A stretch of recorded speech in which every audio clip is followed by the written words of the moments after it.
All right. Well, welcome to another episode of our guitar and bass hmm talk. Maybe we'll start out by vamping a little bit on the first four bars of Triste. So we hmm had a comment from one of our viewers that he suggested Triste, which is a great tune. John and I have played that. I think we played that at a Mexican We restaurant. played it at a Or Mexican I restaurant. believe so. Yeah. Yeah. So sometimes if I've got like a Mexican kind of restaurant, there are only so many tunes that I know that are actually like Mexican tunes, like Right. Besame Mucho. Anyway, we're gonna talk a little bit about a little piece by piece on some of the tunes, but what I want to focus on here is just maybe the sort of general impression of these first two changes. hmm So Yeah.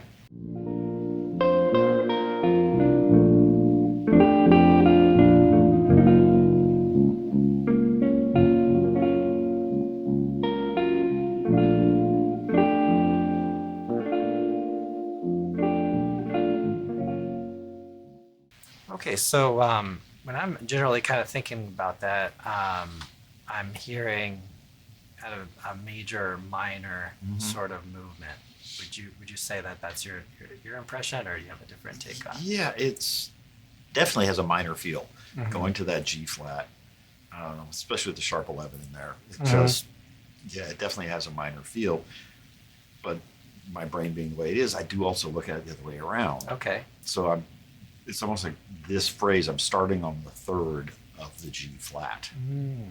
Okay. So if I think of it that way, where it's not that the melody's starting on that B flat, it's I want that phrase to end on G flat. So Mm. everything is working that way. Okay. At least for a bass player, that can be really useful to think that way Yeah. instead of trying to go, okay, if that's the one, then okay, that's a flat five. Okay, that's really annoying. Then we're back to the one, and then there's a three. So if I think of it just basically the third going to the one, Okay. Okay. at least in that phrase, Yeah. um, oddly makes more sense to me. Okay. I'm sure to Cool. Mr. Jobim that is not what he intended, but Yeah. Yeah. Nice. That's awesome. So another moment that we have in the tune is this D major that comes up too, right? Let's hear that. Let's say we play B flat major. Just think about how that moves to D flat major or D major. D major. Yeah. Right. Yeah. So if we play, let's say through there, we hear that these at least these root notes. Um, if we take those collectively, we say a B flat, D, and G flat, kind of forms an augmented Mm-hmm. triad, right?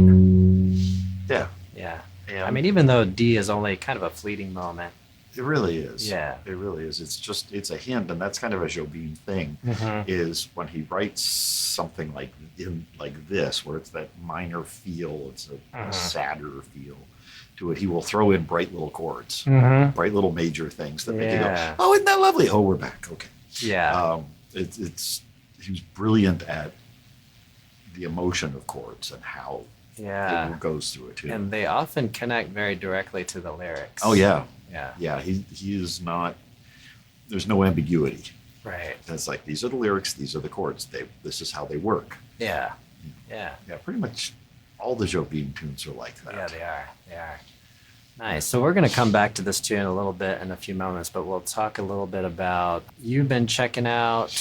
You mentioned the Metropole Orchestra. More Metropole Orchestra. I went down the rabbit hole. I've always loved their stuff, but as I said earlier, there's certain players or groups when, no matter who's with them, it's going to be great because they get to pick who they work with. Okay. Yeah. Anthony Jackson, Steve Gadd, Richard T, guys like that. They don't have to take every gig. The Metropole's the same way. They can pick who they perform with or who gets to perform with them. So the list is incredible. And it's always amazing. Uh-huh. Always amazing. Just, Yeah. you know, this is an orchestra that is so tight. Uh-huh. And they can play the rock stuff and pop stuff and jazz and whatever. Yeah. And very complex things. And yeah, that's what they do. Right. And I would imagine that they enjoy that. I mean, it almost feels like sometimes it feels like there's a little bit of a separate world between classical musicians and maybe pop musicians or jazz musicians. Yeah, a lot. I think that is actually getting smaller. Mm-hmm. I know when I was younger, when we were younger, there was a hard line. Mm-hmm. You played legit classical stuff or you played everything else. Right. Yeah, not so much anymore. I think that's dying off, literally, Yeah. Yeah. as these players retire out. And we're getting younger, you know, people who came up listening to Zeppelin and the Beatles and all that. That's part of their childhood. Right. Why not play in an orchestra? This is fun. Yeah. Yeah. Exactly. And when kids are in orchestra, these days too, they're listening to pop music, but then they're going to their orchestra class and learning, classical repertoire. And Yeah, which to be a rounded musician, I think is vital. yeah. Just sitting down and playing the basic Bach pieces, Mhm. simplified Bach stuff that people have done. Right. It's so useful. Yeah. Absolutely. I have this thing where once a year I sit down and play all the Bach cello sonatas. Mm-hmm. It's exhausting and it's frustrating and it's worth it. Yeah. Yeah. I've played through the sonatas and partitas for, not everything, but for a lot of that material. Really enjoyed that. Yeah, it's fun. It's incredibly logical. Yeah. You can almost hear Bach's brain organizing this as he went along Mm-hmm. until he throws in something really amazing. Something you just didn't expect at all. But it does get your kind of help line up your thinking. Right. Right. Harmonically and structurally. Right. If you understand that, then understanding Mozart becomes much easier. And if you got any handle on Mozart, you're good. right. Yeah, that's great to analyze, and it works out range-wise on the guitar fairly well. You just play an octave lower than written, and Mhm. I'm guessing that G would be the lowest The lowest, yeah. note. Mhm. So it works out pretty well on guitar as well. Yeah, it's Or on great. bass guitar. Yeah, it is much easier on a 6-string, even a 5-string Yeah. if you have a high C on it. Mm-hmm. I've done it on 4-string, but you are spending a lot of time You're going. moving a lot in this direction. There's a lot of what I think of as vertical motion instead of horizontal motion across the neck. Yeah, yeah. But it's all good for you. Yeah, absolutely. So let's check out a little more of this tune. Let's talk about maybe a bass movement Mhm. of it. Let's say we're just kind of going through. So we're talking about Triste again. So so if we have B flat, we're heading to G flat. So I might play this voicing. I like that. Yeah, that's a cool one, right? So what I'm doing there is I'm really kind of thinking about you might say this is generally how I think about the chords, but think about like a first inversion of a G flat major 7, Mm-hmm. and then I'm taking the root, replacing that with a 9, and taking the 5th and lowering it to get the sharp 11. Oh, So very cool. That's kind of logic behind that. Yeah. Yeah, so I end up with that. And just a nice combination of tones, too, Yeah. I think. Yeah, it really puts a kind of, because of the notes you've got close to each other, their interaction is different. It's Mhm. almost sparkly on top, isn't Yeah, it? yeah, it is. Yeah. Yeah. I think that's a Especially good way when to describe when it. you got that underneath. Yeah. Because on a tune like this, as a bass player, you're playing a lot of root and fifth Mm-hmm. on the Joe Beam stuff Yeah. because you have to keep in your lane, even though I never do. Yeah, so you got, you're kind of root fifth. Yeah. Yeah. So for a bass player, it's a matter of getting around. instead of really messing with the chordal stuff. I mean, that G Yeah. flat is a major, so that's where there's our B flat. So you,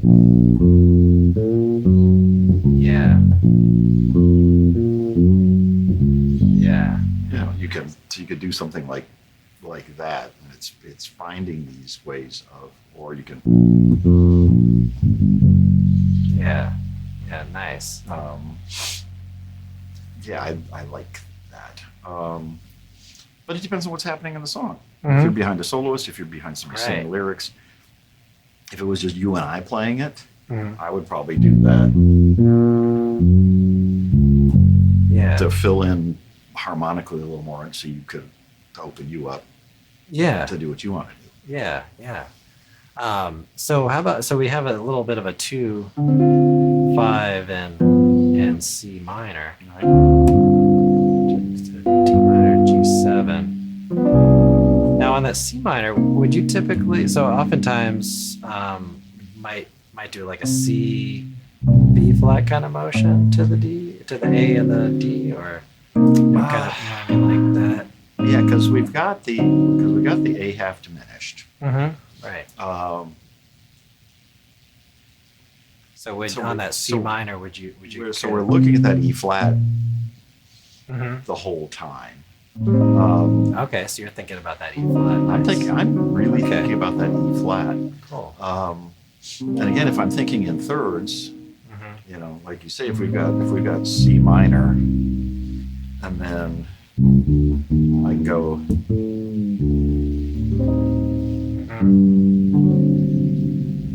So yeah, there's really interesting things going on, Yeah. because if we're thinking about the E flat, so there's the minor third for the C. There's the half diminished note. Now it's a minor third to the third of the D, if that makes sense at all. Okay. So we got Okay. so I can basically playing flat 5 to third, 1, Okay. and it's. But again, it depends on what's happening. But it is a more interesting Yeah. motion if I'm not playing very traditional bossa nova lines, Okay. Yeah. Yeah. or maybe something under a soloist. Nice. Yeah. Because one of my favorite things to do is to drop if it's a third or flat third, I'll put that on the bottom. So Okay. I can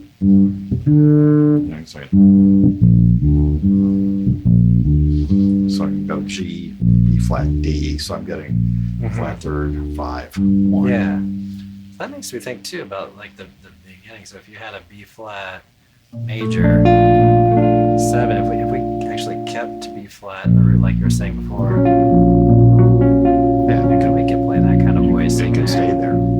So it's almost like a first inversion, or I guess it is a first inversion of the G flat. It's kind of drop 3 voicing here, and then you get hit back. Yeah. Okay, that's cool. Yeah, and the cool thing is, if you're thinking B flat through those first 6 bars, when you get to the D minor, that minor is an F, fifth of the B flat.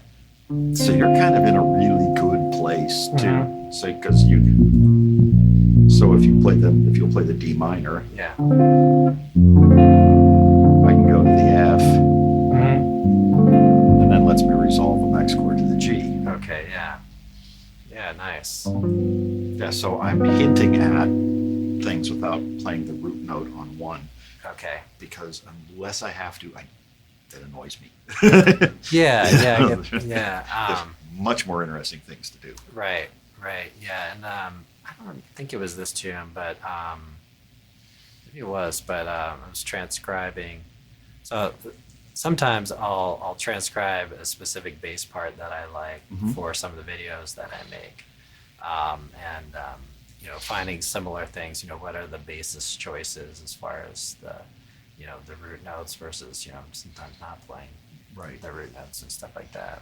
Yeah, and especially for a bass player, if you're in a band where you've got a really good piano player and a guitarist, which I really like because it gets chordally very thick, and that's a fun thing. Yeah.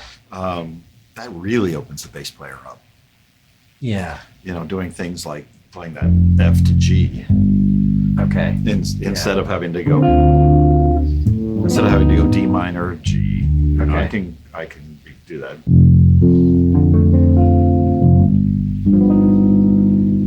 And then that gets us, Yeah. and it's right there. Mm-hmm. So instead of just a straight 2/5, Yeah. which is pretty in its place, Right. it puts some motion. Change it up a little bit. Yeah. Yeah, it adds some motion onto the thing. Nice. Nice. So let's talk about albums. Yeah. You mentioned Dreambox last week. Mm-hmm. And I did get a chance to listen to quite a few tracks. Really enjoy it. I mean, it's not a surprise that I would enjoy it. And that's one of the first things really that kind of drew me to guitar was hearing a hollow body guitar. Even before thinking about jazz, I really like the sound of the hollow body guitar. Even some of the Beatles material, and then getting in the direction of listening to Joe Pass, and so I'm hearing that originally when I heard he was doing an album of himself playing even exclusively, I thought, well, he's probably going to do like steel string guitar and do something like that. Yeah, but or even nylons. Yeah, nylon string. But I'm hearing kind of a mixture of different guitars, right? Yeah, there's very, very layered Yeah. stuff. It is almost trance-like in places Mm-hmm. because he's got layer after layer after layer, and they're coming in and out. Yeah. And some of it's big and obvious, Mm-hmm. but then if you listen in, some of it's not. Yeah. And his harmonic ideas Yeah. about how to stack chords Yeah. is just amazing. Yeah, listening to the backgrounds and the harmony going on there, I was really taken by that. And then, listening to that, when I think about his like kind of maybe primary voice, is that hollow body electric guitar sound. And so I was really taken by how that lead voice layered with some of those harmonies in the background. Yeah, Just really, really nice. because the harmonic voices to me sound not hollow body. Yeah, yeah. And I think it changes per track. Yeah, it does. There's definitely there's an overall theme to the album, but there is a definite Yeah, song to song yeah, difference. yeah. And it's interesting you mentioned Trance-like because I was checking out even just some of the titles of the tunes. I'm not sure I'm going to get this name by name, but the clouds don't make the sky, or the clouds don't. Oh, I can't even think of it. Yeah. This is brilliant on YouTube. Yeah, I'll have to look this up. But yeah, put a link or put a comment below and give us the exact titles. Yeah. But there's another one that's like the waves are not the ocean. Right. The clouds don't determine the sky, or something along Yeah. those lines. So it's interesting to think about. Maybe sort of the first word that came to my mind was like Zen or meditation or something like that. Just looking at the titles. Yeah, I mean, and it does feel in places like his earlier albums, what I always think of the very Midwestern albums, Yeah. where it's open. Even though there's harmonic density Yeah. happening, there is a breadth to the songs. Right. Yeah, because there are definitely some kind of close, and again, I'm not giving exact voicings, but there are sort of characteristic moments that are kind of like that sort of pianistic sound where the notes are kind of close to one another. Yeah. And at times, anyway. Yeah, at times. So if you go back to like Asphalt Wichita, Mm-hmm. you get a lot of that Yeah. in there, and it's just this huge, wide Right. sound. Yeah. Because overall, his sound, you can sit on a harmony for a period of time. That's where it kind of, I think, departs a little bit from earlier jazz, where you just have this like chord, Right. well, somewhat like Tree State, where you have these open moments where you could maybe sit and think terms of a mode or colors on a certain Right. harmony, something like that. Yeah, you can think of harmonic colors. You can think of literal tonal colors, changing the tone of the guitar, moving your hand, doing Yeah, things like that. And he's so good at that. yeah, And I think the big difference is going from, like, say, with something like Tree Stay, great song with lyrics. Mhm. The song is there to support the poetry of the lyrics. yeah. They're very interconnected. Yeah. With an album like this, no, there were no lyrics. Right. So so he can go, oh, that's a really pretty place to stop and look around Yeah. and just hang out for a bit. Yeah, and that's what's kind of cool too about doing an album, on his own, is he can just kind of layer some things and play it. I would like to know more about the process. Yeah, of that, how I to do would that. too. Yeah. But it's another interesting thing that I'm fairly confident about with Matheny is that I think he titles his tunes after he's written them. I have heard that. Have you heard that too? Yeah. So yeah, so I'm guessing he has something in mind musically, and then he says, well, maybe this title kind of fits that. Right. Yeah, So definitely worth listening to. yeah, That's just a gorgeous album. yeah. So another thing we were talking about as we were starting out today was mediants and chromatic mediants. Mm-hmm. When we have a tune like Tree Stay, if we have, let's say we have a B flat major 7, the mediant would be like a D minor, right? And then the sub mediant in the key of 2 flats would be the G minor, right? So if we had those, well, maybe we'll play a little bit on that. If you just give me a B flat or whatever other notes you want to play, and then I'm thinking you're like D minor. And we can think about this sound is a very similar sound, It is. right? So if I were to stack, if you let, how about you stay on the B flat, Mhm. and then I'll play the D minor. So in a sense, I've even left B flat, right? So Yeah. it's kind of like a B flat major 9 sort of sound. And then I could put a sharp 11 on that. Right, so that's kind of cool too. That's a cool sound. Now if I put G minor 7 way up here, and you're still playing B flat, right? Then it's really, in a sense, it's still B flat, and it's like a B flat 6. Right. Yeah, you're playing with sort of the inner colors of the chord. Yeah. Where you can, because that's really pretty when you move it up like that. Yeah. That's, So there we get into like maybe the idea of substitutions. Mhm. I don't really tend to think of it that way, but I think that's a valid way to think about it. Do you think of these sort of chords as like substitutions or just like different colors, or do you think about that at all? I'm not sure. when I do think about it, Yeah. because if you're in the heat of battle, it's like, what am I going to play here? Yeah, exactly. Yeah. If I have time or I'm really thinking about it, I don't think in terms of substitutions. Right. I think in terms of harmonic movement Mhm. and support. Yeah. That's, unless I'm doing a solo gig or it's like you and I are doing a duet gig or something where Yeah. we're splitting the duties here. I'm thinking very much in a support thing and how can I get from place to place that makes sense for the person in front, Right. makes sense for the listener, Right. but maybe also surprises the listener. Yeah. Because if you don't surprise the listener, then everybody's bored and what's the point? Yeah. So I will look for cool pedal things, Mm-hmm. and because it works and it adds tension and it does things so I can, because I'm always looking for, okay, build tension, release. This is what they teach you in composition class that I slept through.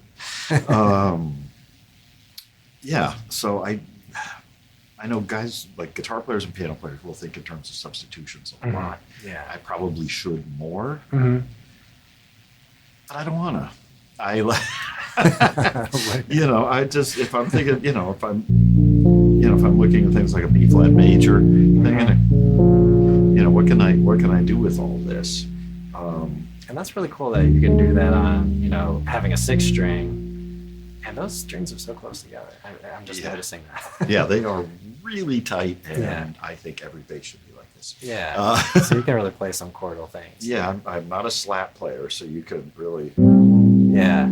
Nice. And that's one thing one of the gigs that we played with, we kind of had like a 70s-ish rock, but instrumental Right. jazz trio Right. going. And maybe we still do. We just have, with the pandemic and everything. Pandemic really stomped on things. But I remember I brought a bass to the first one that we did, Yeah. and I think you looked at me like, Okay.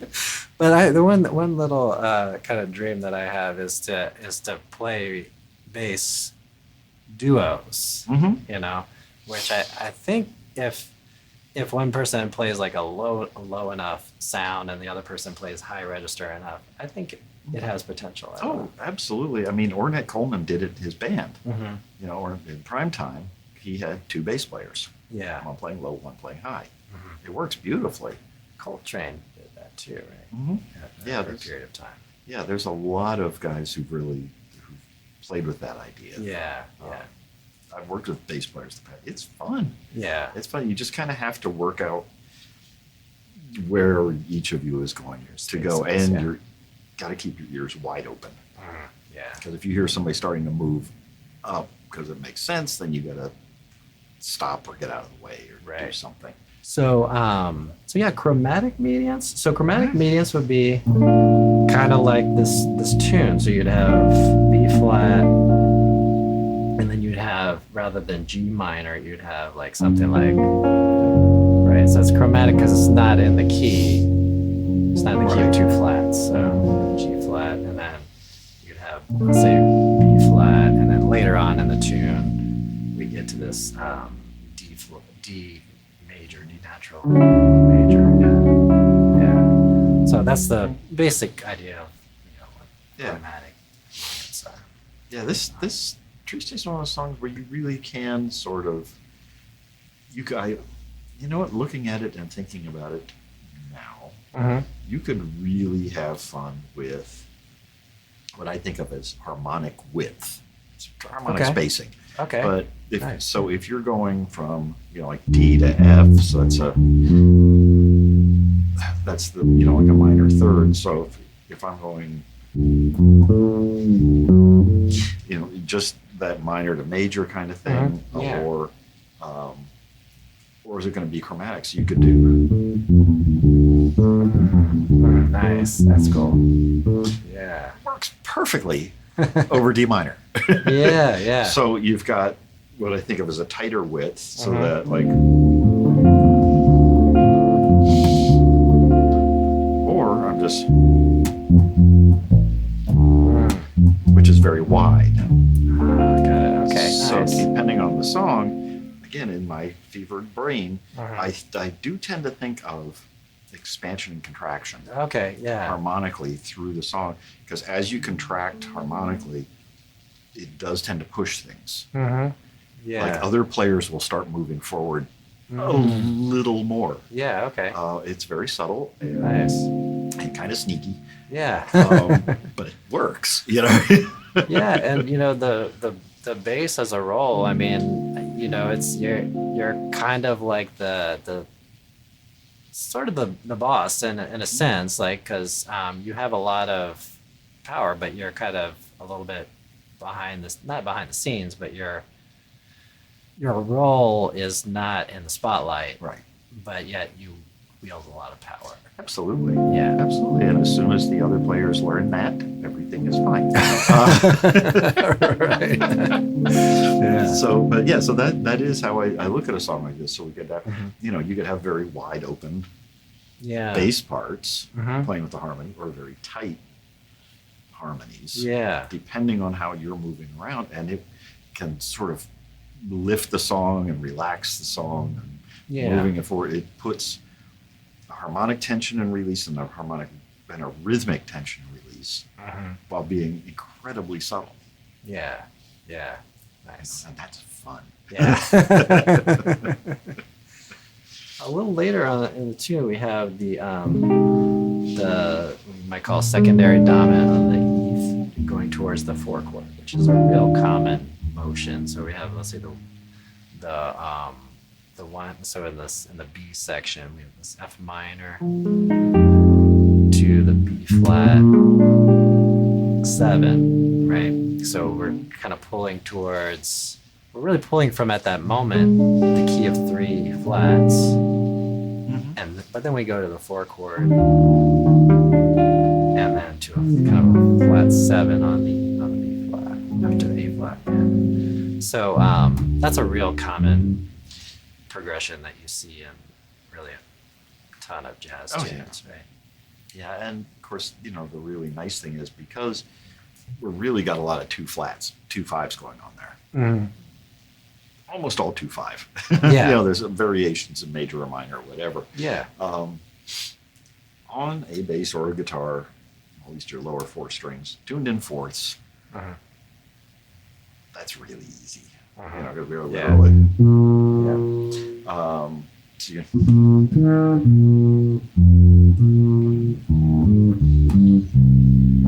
Yeah. So, now all of a sudden you're thinking about it's interesting because you're landing on a C, which is really the 9 or the 2, depending on how you feel like thinking about it, of the key you're in. It's really clever how he did that. He lands on the 2 because in the last little odd length section there, he gives you the 5. Yeah. And I oftentimes think of a 2 chord that's dominant as sort of a little pause or a little break, where it's like, okay, we're getting close to home, but we're gonna just sit on that for a second, And I think, it's funny that this tune was suggested because one recording I really like of this is Joe Henderson, and that's who I modeled the Milestones recording after. Yeah, so. And I think at that moment he does like a little, he does that little thing. I think, if I remember correctly, which kind of gives you like a kind of a diminished 7 or flat 9, kind of thing. On that C chord. So that's pretty cool. So let's see, what else are we talking about here? We've got a comment. Subscriber here, Jason Keaton, says he's on vacation. He's creating his own guitar camp. So he's doing some instructional videos. Hopefully my channel's included. Sounds like it is. Oh yeah. It's a great idea. Yeah. Just make your own virtual instrument camp. Instrument camp, exactly. Yeah. That is great. That's very hip. Now, and what I would recommend is pick another instrument and add those videos to your core instrument. Okay. So, if you're doing guitar camp, look at bass, look at Latin percussion, Nice. look at trombone. Pick something different to change your perspective. Right. That's a great idea. Yeah. Because then you can also get a little insights if they talk about like timing things or how they interact or, with other instrumentalists, then it gives you an idea of what, if you go to play with a drummer or someone, then you could say, oh, that maybe I'm expected to do this thing. Right. I don't know. That's just a thought. But yeah, that's a great idea. But understanding how other instruments play, it gives you a different point of view. And as you say, you get into, I don't know if you're going to play anything like a big band or kind of a large, maybe a 12-piece kind of thing, where you've got horns.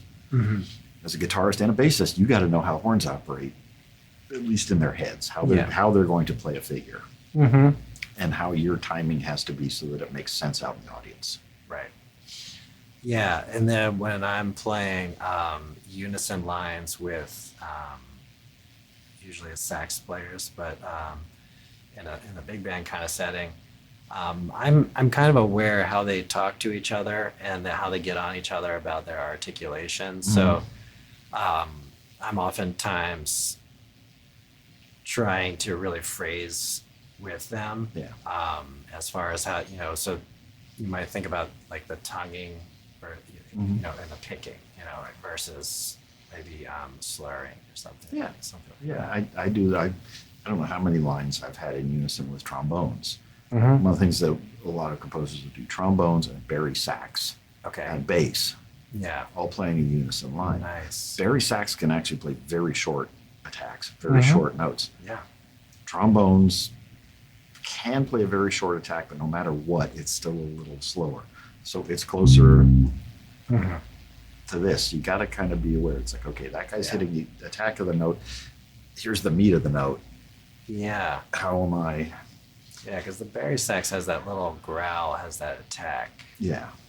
that real raspy sort of thing that happens. Yeah, and if the player has enough wind power, Yeah. they can really, really hit the front of that note. Mm-hmm. You know, where it's almost barking. Yeah. You know. Yeah. So yeah, so as a bass player, I need to know he's going to behave like that. Trombone's going to behave like this Mhm. because it's the physics of their instrument. Right. Where do I need to be? Yeah. Yeah. And usually what I do is I let the sax have sort of the attack of the note. Okay. Now, I'm going to play it with him, but I'm not really overly concerned with hitting the attack that hard Yeah. because I know that there's an instrument there that can really nail it. Okay. So how do you adjust your attack? Is it like less? Well, I won't dig as hard, Things hard. Okay. you know, because if I, you know, if I'm, you know, if I'm playing here, or you know, nice round sound. If I move back Yeah. here, right, it's tighter, Right. Right. but that's It's gonna be close. softer, less. Yeah, this is closer Attack. to a trombone kind of attack instead of. Nice. I Yeah. can, There's that little work to it. Yeah. Okay. or I can. Right. And like Jaco Pastorius, if you watch him and listen to him, he's got maybe three basic Mhm. areas that he plays on for changing that Exactly. sort of sound. Yeah, this for a bass player, especially a fretless player, but any bass player, this is more important than anything. Your right hand, Uh-huh. you know, because I can't, you know, Right. it's a whole different instrument. Yeah. You know. I didn't change the pressure I was using. It's just the location of the hand, Yeah. which is really cool. Nice. Nice. Let's see. What else were we talking about? We had gear. We were talking about Peterson. Peterson tuners. Tuners. Well, that's what we use. Yeah. And yeah, it's funny. I have their tuner apps on my phone Mm-hmm. and multiple iPads Yeah. and my laptop, and then the Strobosomp HD Yeah. all the time because it works and it accurately tunes the low B string. Okay. Yeah. Yeah. You know, the B, it doesn't freak out about B and E Mhm. like a lot of tuners do. Yeah. Yeah. So I've been using this clip-on Peterson tuner, and I find it really works well. And are they all strobing tuners? Mhm. Every one of them? Yeah. Okay. Yeah. I'm thinking about getting a desktop here for just in the studio Mm-hmm. because they have a desktop version, which is pretty cool. Yeah, yeah. That is, yeah, Peterson kind of it's Peterson and Kahn did the strobe tuners. Mhm. If you grew up going into band class in the 70s and 80s or 60s, or there was either a Kahn or a Peterson strobe tuner there. Uh-huh. If you look at the piano tuners who use strobe tuners, Peterson makes one that it's a chromatic strobe tuner. And it's Okay, got all yeah. these little strobes Yeah. on it because they're just accurate. Uh-huh. Yeah. And Yeah, I think the strobe tuner, it makes a lot of sense because you're never really going to be in tune precisely, Right. but the strobe you'll start to see it speed up in one direction or speed up in the other direction. So when you know you have found that kind of equilibrium or something that's that's going to be very accurate. Right. But you know, some of those with the like the snark tuners and things, not to diss on those. They work fine. They work fine, but yeah, it's not going to quite dial in No, quite as close. I no, think. the rate that they pick up the note is odd.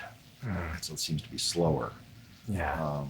And there is a thing where the attack of the note is sharper than the core of the note. Right. Once the string Really settles tough. a little bit. Mhm. So the trick is to find that magic spot in between. Yeah. And then I don't know if you do this, but I will check up the neck. Yeah. Even though I obsess over my setups, and I actually do the trick where the low strings I will set like 1 or 2 cents flat Mm-hmm. Okay. because it's going to go sharp as I go up, Mm, and that right. compensates for that. Yeah, compensates. But yeah, it's worth, you know, so you can have a wonderfully perfect in tune solid strobe on the E, and then you Yeah. play the F and it just falls apart. So then you got to sort that out. Yeah. So Nice. yeah. Cool. So, this will mention, too, we have a member area here, on the YouTube channel. John makes cables and does repairs. And if you have any trouble finding John, just send a comment, put a comment in the, in this video. Yeah, I'd love to hear from y'all. Yeah. All right, cool. So we talked about a bunch of stuff, and thanks for writing in, folks. Really appreciate it. Yeah, so we'll be back with more videos and stuff. This has been really a great hang. Yeah. And I think we'll work in more playing. Last time we didn't really play, but today we played a little bit. Right. I think that was fun. Yeah, we'll sneak in a little more next time. Yeah, sounds cool. All right, thanks everybody. Thanks. See y'all.